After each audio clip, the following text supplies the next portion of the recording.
Okay, well, hello everyone, and welcome to the Accountability Lab quarterly impact call for the first quarter of 2015. We have had a very exciting start to the year. So what we thought we would do is just run you through some of the impact we've had so far this year and last year, a little bit, talk through what we're doing in Liberia and Nepal and now Pakistan, some of the challenges we're facing, some of the lessons we've learned, and some of the opportunities we see. So what I thought I could do is just give you a 10-minute overview of all of this, and then we can open it up to a few quick questions before wrapping up.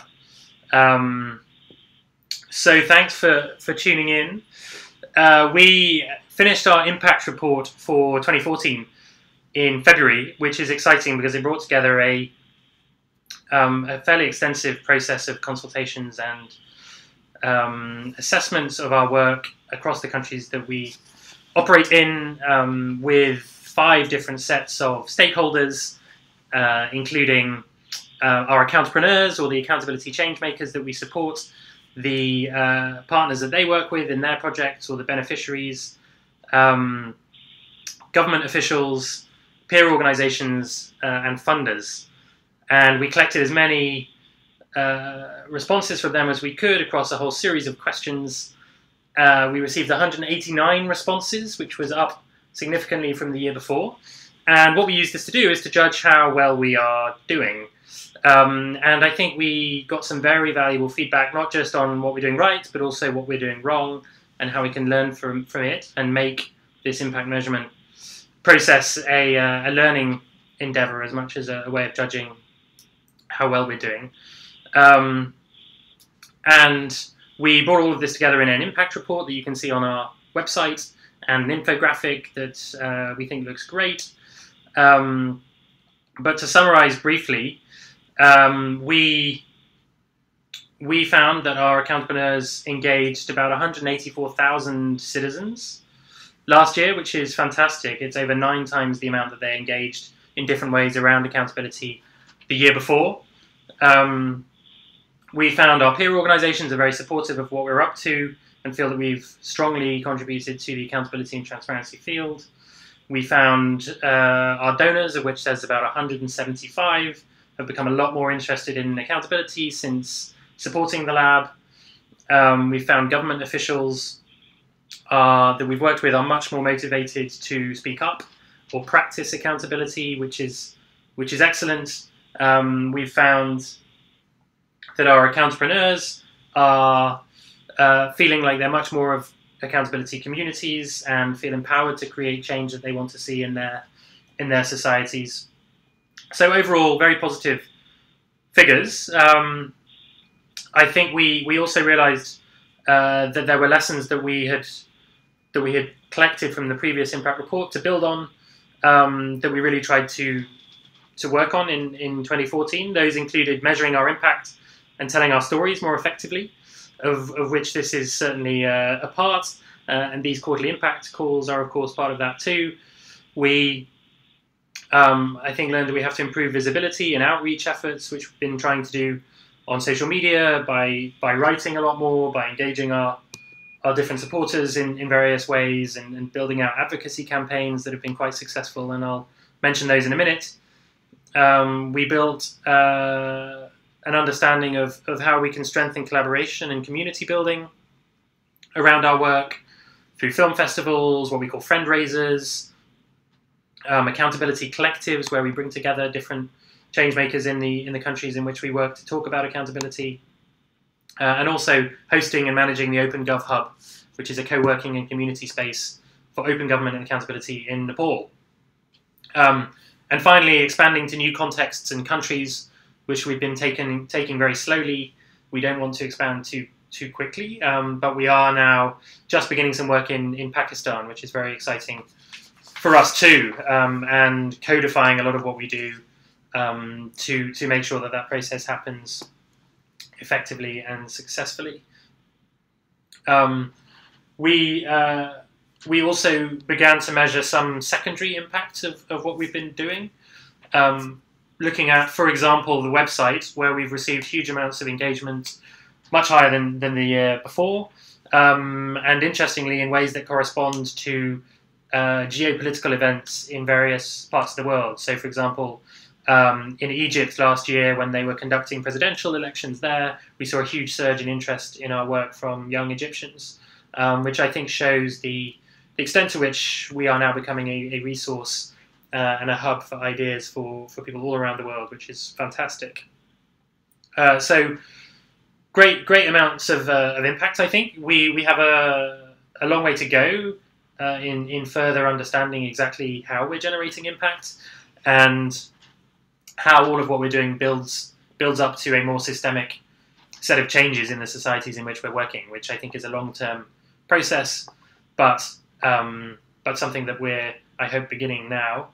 I think in terms of feedback we received on what we could improve upon, I think our donors would like to see more information from us on what we do and how we do it. So we're working on that. Our entrepreneurs want more funding to do what they are doing so well, and we're certainly working on that too. Everyone said they want us to scale up our work a bit more, both within the countries that we already operate and in other countries, and I mentioned that we're looking at that. And then I think there was some demand for us to engage better with people in power, government officials in particular, and we are beginning to do that. I mentioned that we'd included them in this impact report. We've also launched a campaign called Integrity Idol to honour honest government officials in Nepal, which is building our network with public servants there. And we're beginning to have real dialogue at the country level with people in key decision-making positions about what we're doing. So I think we're getting there, although there's much further to go. So that's a little kind of review of the impact that I think we've had. Otherwise, we've been engaging extensively in the countries that we work in, of course. In Liberia, the Ebola situation is improving hugely, which is excellent news and is allowing us to transition our programs back to the way that they were before the outbreak in terms of engaging citizens in creative ways.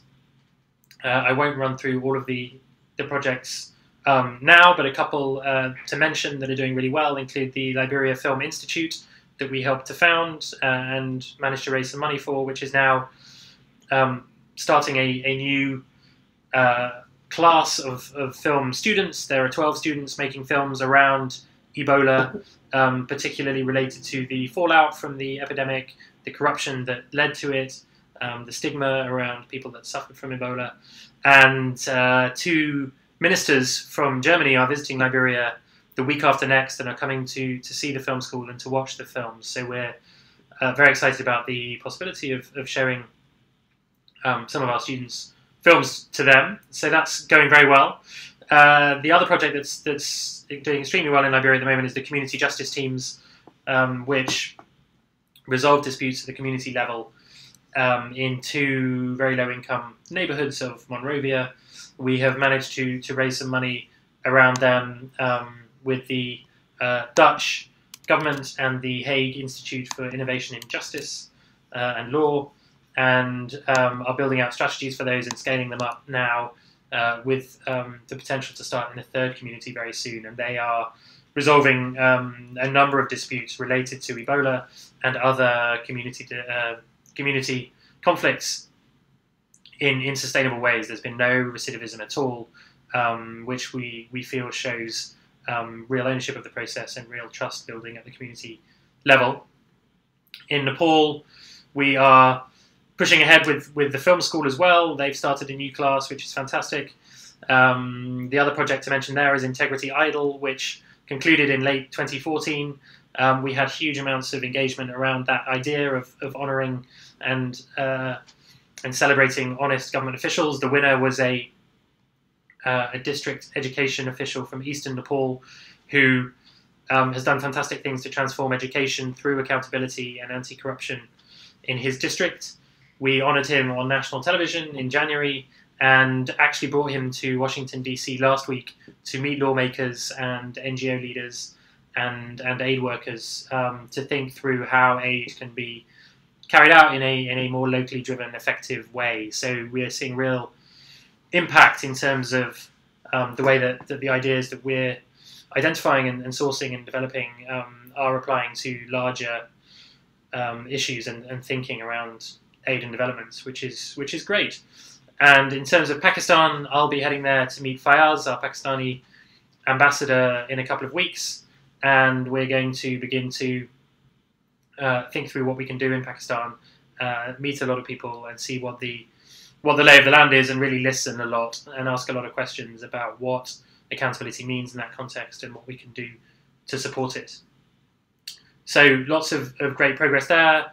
A number of different outreach activities happening as well. We, for example, hosted the Honesty Oscars, another fun way to bring together entertainment and social change through honouring the best films and music and activists and tools around accountability, alongside the Oscars in Hollywood, online with the One campaign, and asked people to vote for their favourites, which was great. We saw a lot of engagement, a lot of voting, and we're excited to see what we can do with that going forwards, including the idea of creating a network of Honesty Oscars winners, a hall of fame, as it were, to celebrate what they do and connect them to each other to try and multiply the impact.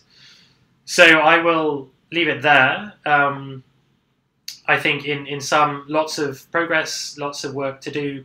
I think some challenges for us going forwards, and we are beginning to look at those through creating working committees as part of our board to look initially at strategy and marketing to get to the two pieces of feedback that we received that we think are key to everything else going forwards, which is, of course, making sure that the strategy is in place to scale up properly, and to make sure that we are reaching our own goals in terms of success and impact. And secondly, telling stories and building a community around what we do in creative and sustainable ways through marketing and through campaigns and other tools that we can use to make sure we have all of the support we need, and we can build this new generation of young people that understand accountability. So we'll leave it there, and maybe open it up for questions. Molly, I know you're on the line. Do you happen to have any questions about all of that, or is anything unclear? Nothing's unclear, and I appreciate you guys spending the time to walk us through what's been happening. I had a question regarding engagement. In particular, you mentioned that there was 9 times engagement in the community from the year before. To what do you attribute this, and what are the keys that you guys have found that is going to be able to help the Accountability Lab scale this in the future? Great question. I think this was our second impact reporting process, so it's really the second full year of our operation. And the first year we spent a lot of time listening to people and trying to work out what it was that we could do to support them to develop their own ideas for creative accountability tools. So I think part of it is a question of us really getting into our stride, and understanding our constituency a bit better, building relationships and trust with them in a way that has allowed them to really scale what they're doing. And part of it, I think, is that we've managed to engage with people now in a way that has allowed them to reach a lot more people. We've just been a bit more creative, and understood a bit better, I think, how to bring people in and how to help them understand and become interested in accountability. And a lot of that relates to the idea of meeting them where they are rather than where we want them to be. And by that I mean using music, using film, using art, some of the other tools that we mentioned to make it fun and to make it interesting for the kind of people that we think are important to this movement. So Integrity Idol, for example, that I mentioned, which we didn't do in 2013, but we did do in 2014, had huge amounts of engagement. There were over 2 million viewers on Nepali TV. We had tens of thousands of votes. So once we can create that kind of indirect engagement, then it's a lot easier to get people more directly engaged. And so we are in the process now, as we tried to scale up, of codifying all of this, of creating toolkits for the different tools, and then hopefully finding great people in other contexts and in different ways who can take those and adapt them to their realities and use them to build communities themselves. Does that answer the question? Yes, thank you very much. Brilliant. We have Brittany here. I don't know whether she has any questions about what we do. Brittany is a new intern with us and is doing a fantastic job. Brittany, is there anything? The piece about finding the traffic from global events, you cited the young Egyptians visiting the site, how you're engaging with that traffic and converting it into constituents and people that you are working with. Another very good question. So far we are finding it difficult to do, generally, not just with people on the website, but more broadly, how do we make sure that we turn people that are interested into our work into supporters and advocates. It's the same, for example, with the Honesty Oscars. We're trying to work out how to get people who voted as part of that competition to be better engaged with us. I think part of that is technical. If we can find better ways to monitor all of this or help them register, then I think that'll help. I think we also need to do a better job of outreach in some of the places where we're seeing pretty good engagement, to try and get in touch with these people offline and build communities offline that can then lead the community online. But this is something that we would love your help with while you're here. Do you have ideas for how that kind of thing can happen? That's a great point. I don't think I have any concrete ideas off the top of my head. Besides, I loved the reaching the communities offline and building that community so that they can take it online. I think that's a really good point, that it's pretty difficult to reach them online as a third party. So yeah, I think you have a good point about building a strategy around reaching them offline and bringing it online. Yeah. Yeah, and I think also for our marketing, a goal we have is to speak more on current events and be more of a global voice and thought leader on accountability worldwide. And so that's something that we've asked our marketing working committee to think about how we can do that better. Absolutely, it's something we'll work on, and we'll keep our supporters updated on all of that, and would love any ideas from anyone else as well. We are running out of time. It's nearly 9:30, so unless there are any other questions, we will end things here. But thanks so much for listening, and we look forward to being in touch over the next quarter. Feel free to reach out to us. We would love any ideas and thoughts and contacts and support that you think would be useful, and we will continue to keep you updated. So thanks so much for listening, and have a great day.